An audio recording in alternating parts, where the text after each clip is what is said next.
जंगल में बहुत तेज गर्मी पड़ रही थी। सभी पंछी बहुत परेशान थे और अपने अपने घरों में दुबके हुए थे। हे भगवान, इतनी गर्मी से तो मैं मर जाऊंगी, मेरे अंडे तो भून जाएंगे, ऐसे एक चिड़िया बोली। बुलबुल भी परेशान थी। बाहर देखती हूँ कहीं बारिश का, लेकिन बाहर भी बहुत गर्मी है। अंदर तो फिर भी मैं बच जाऊंगी, बाहर तो मैं धूप से सड़कर मर जाऊंगी। बुलबुल ने बाहर झांका। ओहो, इतनी तेज धूप निकली हुई है। बुलबुल वहीं बैठकर रोने लगी। कबूतर भी देखकर हैरान। मेरे घर में तो खाने को एक भी दाना नहीं है, मुझे तो दाना लेने जाना था, लेकिन इतनी गर्मी में मैं दाना लेने कैसे जाऊंगा? बाहर निकला तो मैं जल के मर ही जाऊंगा। कबूतर भी सोच रहा था, पता नहीं ये बारिश कब आएगी। वहाँ दूसरी जगह चिड़िया भी बैठी बैठी देख रही थी। ये इतनी धूप में मैं खाना लेने कैसे जाऊं? इतनी गर्मी में तो मैं झुलस जाऊंगी। बाहर का तो मौसम बहुत खराब चल रहा है, रहने देती हूँ, जो कुछ घर में पड़ा है वही खा लेती हूँ। चिड़िया सोचकर बैठ गई। कौओं का तो घर पूरा खुला था। देखो, तुमने तो घर को पक्का बिल्कुल भी नहीं किया। इतना खुला खुला घर है, धूप से तो हम मर जाएंगे। देखो ना कितनी सड़ी गर्मी पड़ रही है। कौवा तो देखे जा रहा था कौवी को। शाम होते ही सभी पंछियों ने एक जगह इकट्ठे होकर बैठक करने की सोची। चलो सब मिलकर, कबूतर चाचा आप भी चलो, सब मिलकर बात करते हैं। चलो बुलबुल तुम भी चलो। सभी पंछी बड़े मैदान में शाम के समय इकट्ठा हो गए। अब तुम सबने क्या सोचा है? हमारे जंगल में तो बिल्कुल भी खाने को अनाज नहीं बचा। हाँ कबूतर चाचा, सही बोल रहे हो आप। सारा अनाज तो पक गया, भून गया। और सभी पंछियों ने सुबह जल्दी उठकर दूसरे जंगल में जाने की सोची। सुबह सुबह सभी अपना अपना सामान लेकर दूसरे जंगल के लिए रवाना हो गए। हमें शाम होने से पहले दूसरे जंगल में पहुंच जाना चाहिए। सभी पंछी शाम होने से पहले दूसरे जंगल में पहुंच गए। आहा, ये तो कितना सुंदर जंगल है। कबूतर ने आम का पेड़ ले लिया। अरे कितने सुंदर सेब लगे, ये तो मैं लूंगी। चिड़िया बेचारी वहीं बैठ गई सूखे पेड़ के ऊपर। तुम मुझे भी अपने साथ रख लो कोई।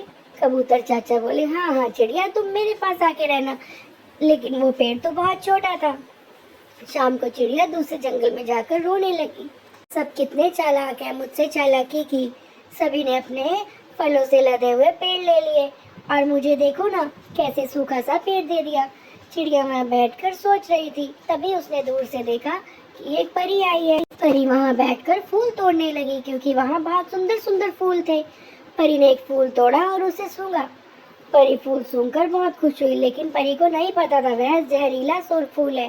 परी के फूल सूंघते ही परी वहाँ पर गिरने को हुई। परी का गले से दम घुटने लगा। हे, मुझे क्या हो रहा है, मेरा तो दम घुट रहा है। परी बिल्कुल छटपटाने लगी।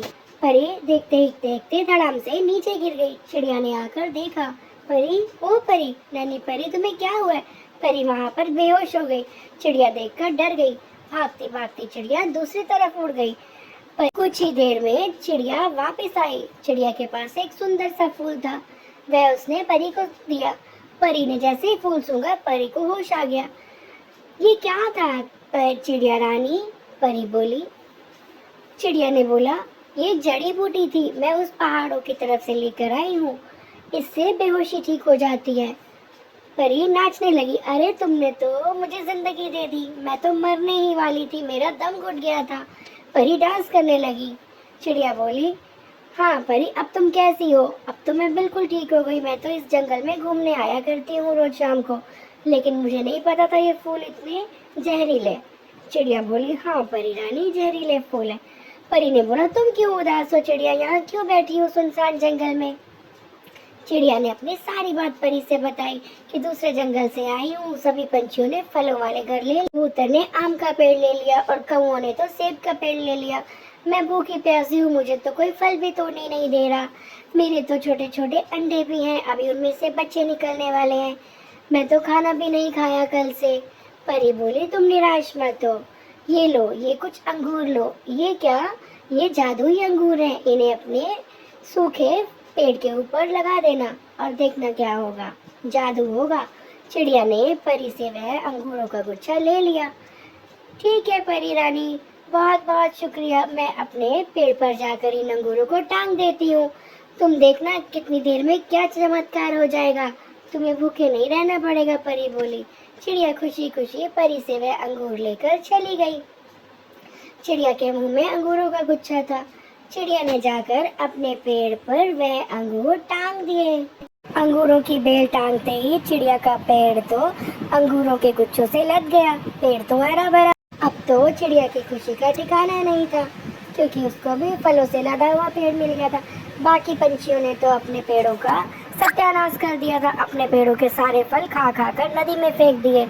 उनको जरूरत से ज्यादा जो फल मिल गए थे। अब तो चिड़िया बहुत खुश रहने लगी। उसकी खुशी का तो ठिकाना ही नहीं था। लेकिन बाकी पंछियों को अपनी गलती का एहसास हो गया था। उन्होंने पेड़ों की बिल्कुल कदर नहीं की और पेड़ों को बहुत ज़्यादा खराब किया, नुकसान पहुंचाया। अब उनके पास रोने के सिवा कोई चारा नहीं था।